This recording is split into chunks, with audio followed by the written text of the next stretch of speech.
Mas permaneço nesse assunto porque a gente continua falando sobre a taxa de juros. E vamos conversar agora com o superintendente de pesquisa econômica do Itaú, o Fernando Gonçalves. Fernando, bem-vindo, bem, obrigada pela gentileza de aceitar essa entrevista. Obrigado, Elisa. É um prazer estar aqui com vocês. Começo com a pergunta bem básica, porque é muito importante poder ouvir-te. De que maneira você analisa essa decisão do Copom? Olha, o que ficou bem claro é o seguinte, né? O comitê ele parou de subir os juros, mas parou com um tom duro, né? Claramente uma decisão, primeiro dividida, como o meu xará Fernando mencionou agora há pouco, mas que utilizou no texto, no comunicado da decisão, diversas expressões que trazem um tom duro. Por exemplo, que o comitê permanecerá vigilante, que será perseverante na manutenção de juros no nível alto.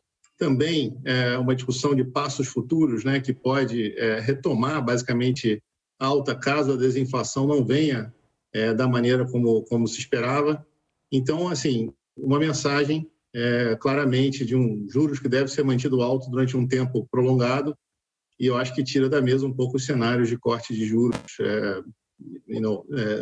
próximos, né, nos próximos meses, num contexto em que o comitê claramente quis passar essa mensagem mais dura sobre a política monetária.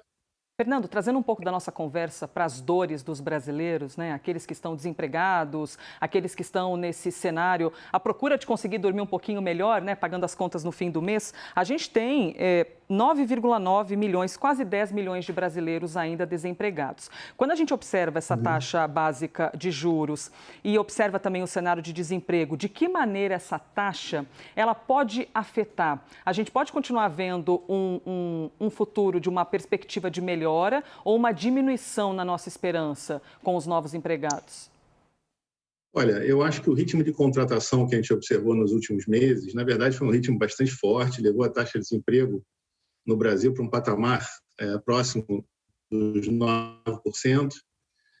Mas esse ritmo, na nossa visão, não é sustentável, né? Ele teve muito a ver com a reabertura da economia, com recontratação em setores que são mais intensivos em mão de obra, e olhando para frente, numa economia com juros altos, esse ritmo de contratação deve diminuir, né? Então, eu acho que no contexto que a gente está discutindo aqui, de juros sendo mantido alto durante um tempo prolongado, eu acho que a gente deve imaginar isso, e também porque os efeitos da reabertura pós-pandemia já vão ter diminuído, né, substancialmente. Então, acho que a gente deve imaginar que o ritmo de contratações deve ser menor para frente do que foi, por exemplo, na primeira metade desse ano. Elisa. Mantiveram a taxa em 13,75, até na Kagawa estava aqui o seu xará, Fernando, falando que poderia ter havido ali um aumento, ao menos pelo voto de 2 integrantes do comitê, mas mantiveram em 13,75. Quero te fazer a pergunta de milhões, né? Quando é que você imagina, Fernando, que esses números podem começar a baixar? A gente vai começar um 2023 ainda sentindo o amargor dessa taxa? A nossa visão aqui é que, basicamente, os juros ficam nesse patamar de 13,75 até meados do próximo ano, começa a cair só na segunda metade do ano. Eu acho que o comunicado de hoje foi muito nessa linha de reforçar que não deve se imaginar uma queda de juros iminente, né, começando logo após o final do ciclo de alta. Então, a gente tem uma visão de que demora para cair os juros cairiam na segunda metade do ano e cairia para próximo de 11%. Tá? E eu acho que no contexto também global, em que os juros estão subindo como estão, a gente, né, teve hoje a decisão do Comitê de Política Monetária dos Estados Unidos subindo os juros, fica mais difícil de imaginar quedas agressivas de juros no curto prazo. A gente acha que isso fica mais para adiante, quando a inflação tiver também com sinais mais claros de convergência, tá? Que foi um ponto, inclusive, mencionado no comunicado do comitê hoje. Muito bem, acho agradeço. Que demora ainda. Desculpe, lhe interrompi, Fernando?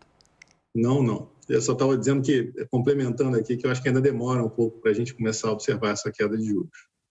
Muito bem, agradecemos a gentileza, viu, de ter conversado com a gente aqui na CNN Brasil. Nós ouvimos Fernando Gonçalves, superintendente de pesquisa econômica do Itaú. Boa noite, obrigada mais uma vez. Obrigado, boa noite, Elisa.